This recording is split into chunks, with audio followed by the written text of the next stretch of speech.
here on Democracy Now!, democracynow.org, The War and Peace Report. I'm Amy Goodman. Yes, we're in the South. We're in Atlanta, Georgia. But we're going to talk about what happened in Baton Rouge, Louisiana. The family of Alton Sterling, the African-American father of 5 who was killed by police in 2016. The family called Wednesday for the state's attorney general to bring criminal charges against his killers.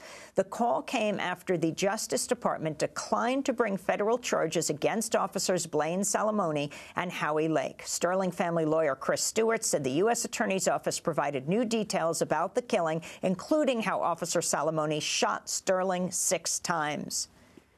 We learned some new things today. We learned that Officer Salamone walked up to Alton Sterling and put a gun to his head and said, "I'll kill you, bitch." You heard me correctly. We heard from them that Officer Salamone kept instigating this situation.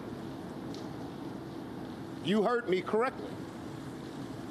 The Attorney General has a phenomenal case because no police officer should conduct themselves like that.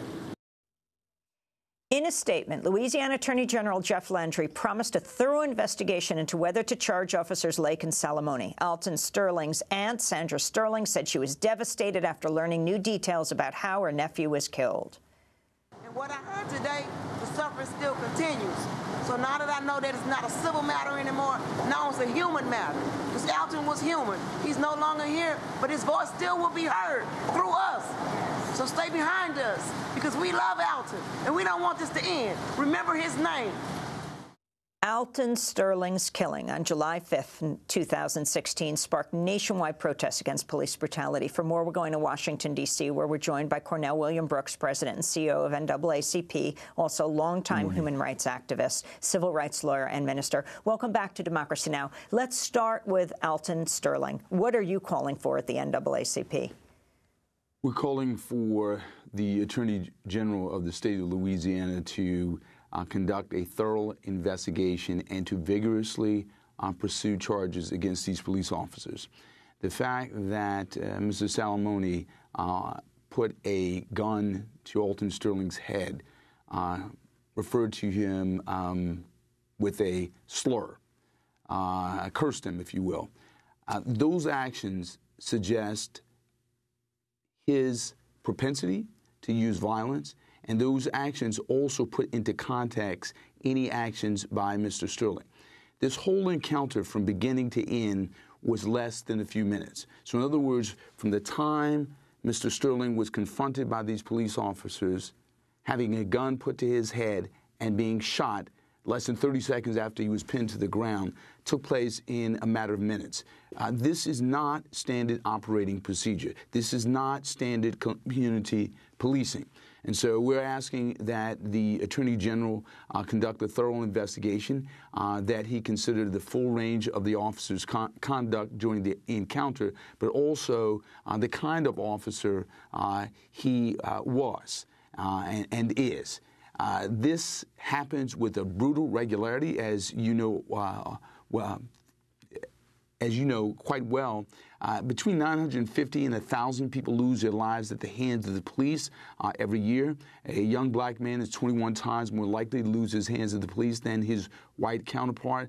This occurs with a brutal normalcy that we cannot countenance, we cannot put up with. And so, yes, the state investigation should continue because the state standard, as opposed to the federal standard, is broader and lower, therefore not easy to meet, but easier to meet than the federal standard that the Department of Justice declined to pursue charges under.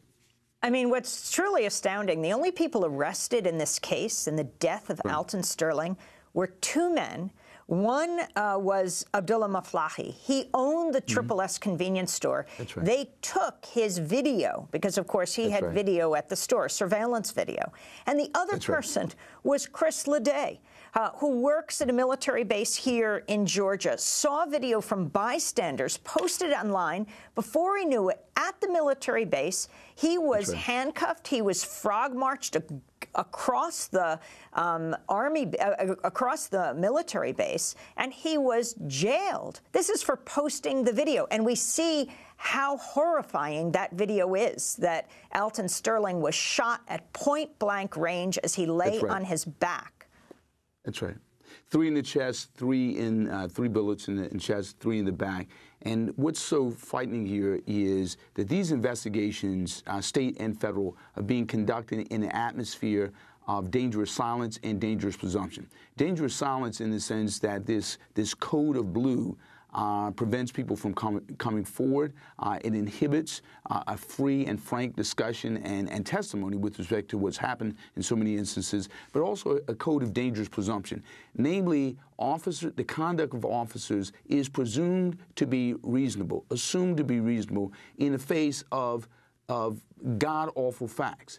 The fact that this man lost his life in a matter of moments, after being accosted by a police officer, spoken to in the most vile way, with a gun pointed to his head. This says everything, not only about the value or lack of value of Alton Sterling's life, but the value of black lives across the country and the lack of humanity that black lives are accorded in this country. And I would say that extends to the lives of others, members of the Muslim community, LGBTQ community, folks who are Latino.